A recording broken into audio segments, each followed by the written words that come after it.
Video ini bertujuan untuk memenuhi proyek UAS mata kuliah Pendidikan Kewarganegaraan.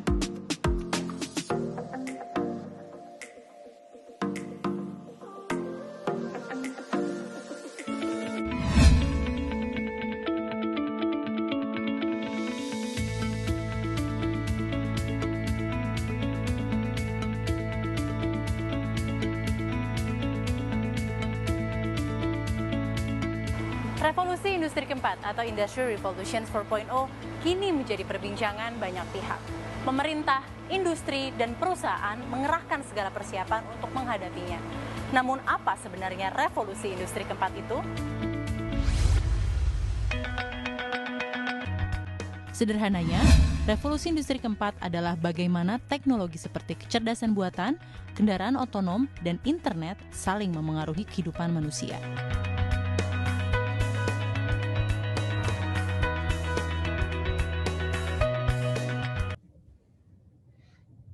Oke, selamat malam teman-teman semua, dan sebelumnya selamat datang juga untuk Kak Amira. Perkenalkan, saya Miladun Karahmah. Pada hari ini kita mau coba untuk bahas revolusi industri 4.0 nih, Kak. Nah, yang kita tahu itu kan revolusi industri 4.0 ini adalah bagaimana teknologi seperti kecerdasan buatan, kendaraan otonom, dan internet itu saling berhubungan ya, Kak, ya. Dan tahapan-tahapan revolusi itu kan mungkin sekarang udah 4.0 dan ini merupakan tahapan revolusi industri yang keempat dan sudah melalui 3 tahapan sebelumnya. Dan mungkin ini akan ada sebelumnya akan ada cuplikan video.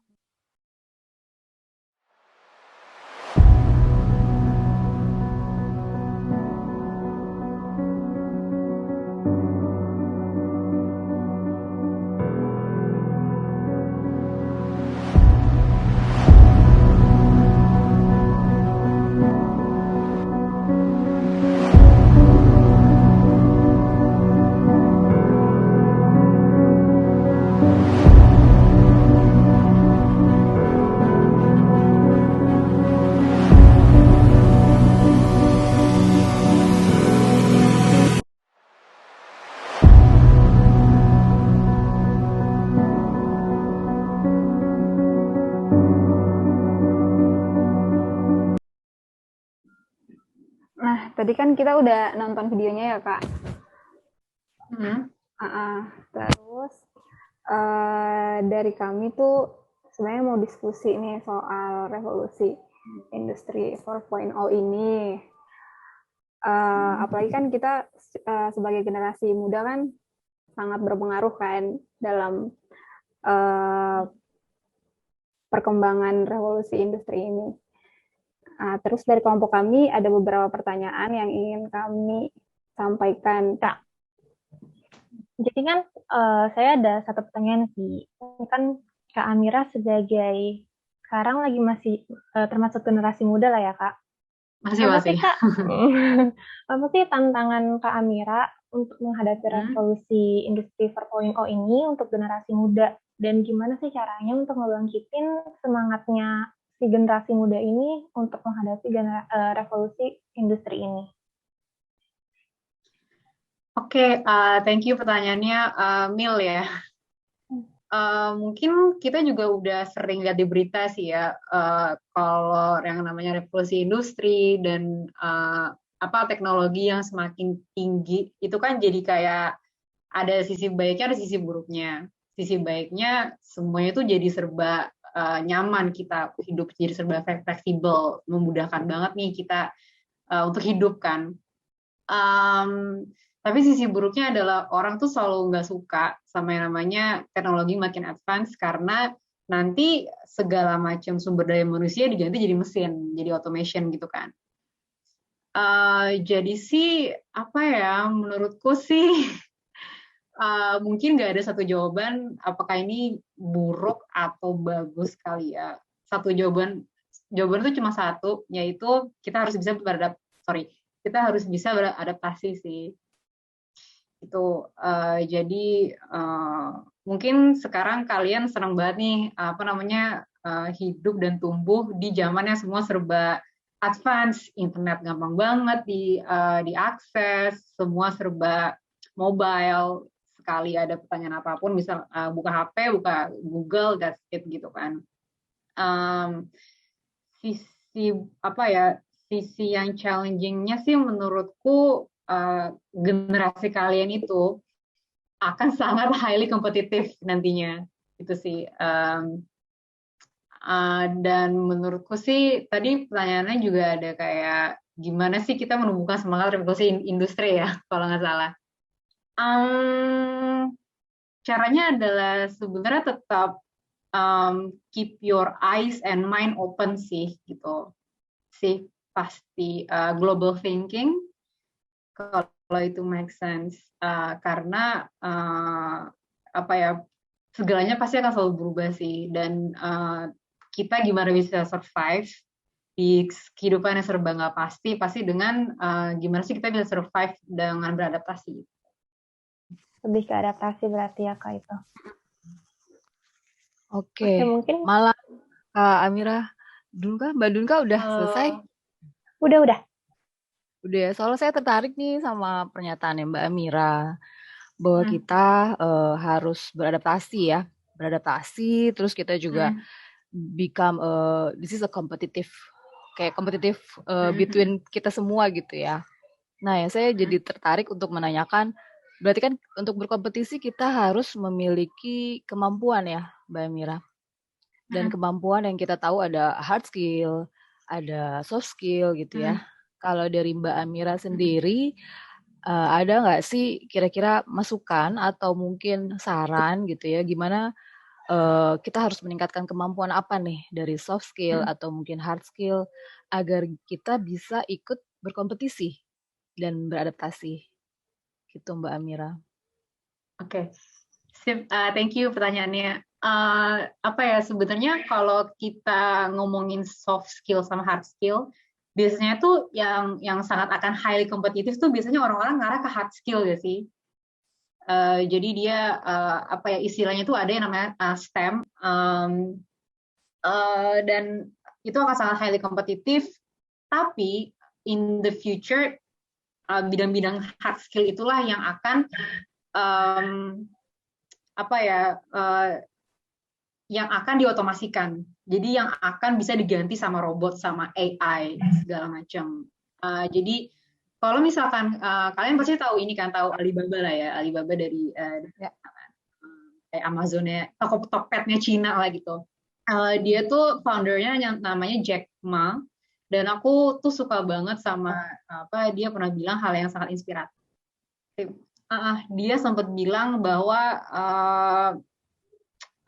sebenarnya pendidikan zaman sekarang tuh kita harus ngajarin anak-anak jangan terlalu berat pada hard skills, tapi juga tekenin yang namanya soft skill, kayak kreativitas, sports, seni, segala macam, karena hal tersebut tuh nggak bisa diganti sama mesin. Soft skill itu kan juga nanti kita pakai untuk empati. Kalau misalkan kita run suatu company, terus kita jadi leader kan, every leader tuh pasti selalu butuh yang namanya empati, gitu, untuk manage orang-orang segala macam. Jadi sih menurutku tadi untuk menjawab pertanyaannya Mbak Nia, hard skill tuh udah pasti sangat highly kompetitif dan pasti udah kita diajarin dari sekolah kan, sekolah dari, apalagi sekarang kalau aku ngeliat anak-anak SD tuh pelajarannya ya ampun, belajar apa aja, beda banget sama aku zaman SD. Tapi menurutku soft skill tuh harus diasah banget sih. Jadi kalau kalian suka musik, terusin main musiknya, kalau suka film terusin bikin film, suka nulis bikin novel gitu sih paling. Dan banyak sosialisasi sih. Itu sih paling. Berarti tingkatin hard skill, tapi balance sama soft skill juga kita upgrade gitu ya. Balance, sisi manusianya, ya. sisi yang bukan robotnya gitu ya, non robotnya. Oke, thank you Mbak Amira untuk masukannya. Sama.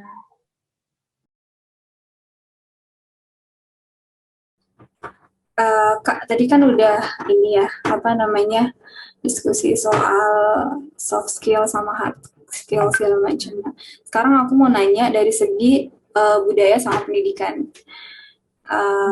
Revolusi industri ini kan pasti mempengaruhi perkembangan pendidikan sama budaya di Indonesia kan. Nah, maksud aku gimana menurut Kak Amira nih, gimana cara kita sebagai generasi muda untuk bisa dipengaruhi oleh perkembangan revolusi industri ini. Kan revolusi industri itu kan sifatnya kayak mengglobal gitu ya. Takutnya dengan adanya revolusi industri ini budaya kita malah kayak nggak begitu dilestarikan lagi kayak gitu. Nah, kalau dari Kak Amira, kita sebagai generasi muda apa yang harus kita tetap tanamin gitu? Oke, thank you pertanyaannya Helki. Kalau aku sih ngelihatnya justru karena tadi aku sempat mention di awal, berarti sekarang segalanya serba mudah nggak sih?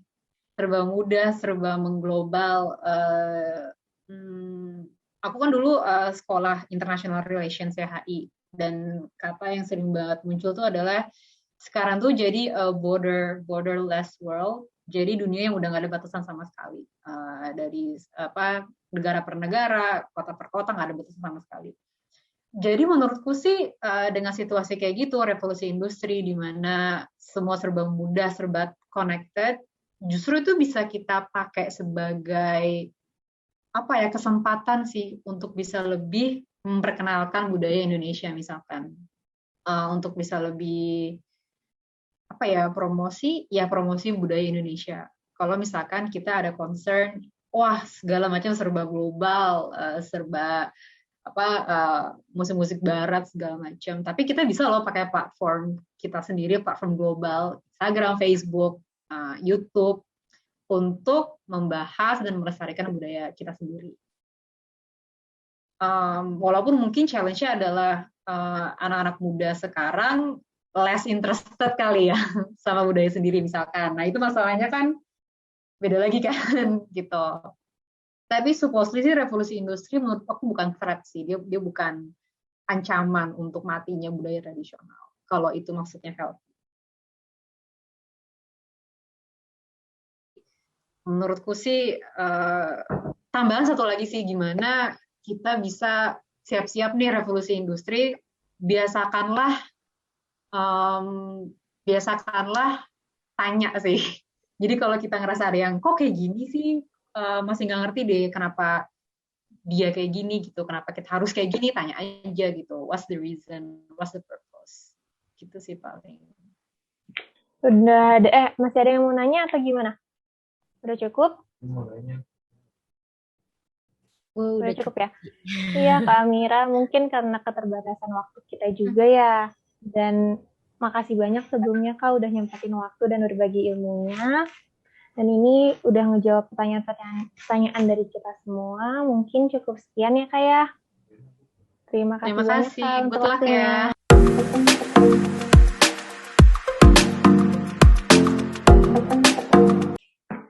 Seperti yang kita tahu, perkembangan dunia sangatlah cepat. Salah satu wujud nyatanya adalah perubahan teknologi yang sangat canggih hingga mampu menggantikan fungsi manusia dengan sebuah benda berlandaskan teknologi. Menurut Klaus, yang merupakan presiden dari World Economic Forum, beliau berpendapat bahwa salah satu cara atau mungkin satu-satunya cara untuk dapat ikut berperan dalam revolusi industri ini adalah dengan meningkatkan skill dan mengasah kemampuan beradaptasi. Mengingat akan sangat tinggi tingkat kompetisi dalam dunia yang semakin canggih, maka para generasi milenial diharapkan selain dapat mengasah kemampuan hard skill, tentu yang tidak boleh ditinggalkan adalah soft skill-nya. Karena soft skill tersebut tidak dapat digantikan oleh teknologi. Seperti yang juga narasumber kita telah katakan, bahwa suka tidak suka dengan perubahan ini, hanya orang-orang yang mampu beradaptasi dengan baiklah yang akan bertahan. Generasi milenial harus memiliki pemikiran keep your eyes and mind open, karena segalanya pasti berubah. Tidak lupa menyisihkan waktu untuk belajar, karena kecerdasan adalah kemampuan untuk beradaptasi dengan perubahan.